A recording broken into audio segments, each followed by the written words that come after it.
İşıq var gözünüzdə? Yox, İşıq. yox.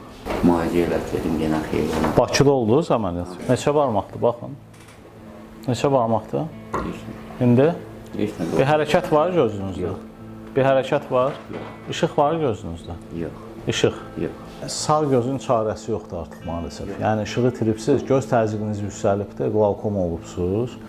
Yəni bu əməliyyatda bir fəsadınız olub. Yəni gözün önü bir-birinə yapışıb və qlaukom olubsuz.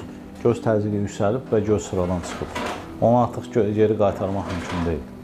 Sadəcə olaraq nə edə bilərik? Damcı ilə təzyiqi biraz azaldıb sizi biraz rahatlada bilərəm. O damcı da təsir etməsə gözünüzə dondurma eləyə bilərəm. Dondurma ilə ağrınız keçəcək. Yəni buna krioterapi deyirik, soyuqla müalicə. Onunla mən sizi biraz da həyat komfortunuzu artıra bilərəm. Bundan sonra vəzifəniz sol gözü qorumaqdır. Sol gözü qorumaq üçün də mütəmadi müayinələrə gəlməlisiniz.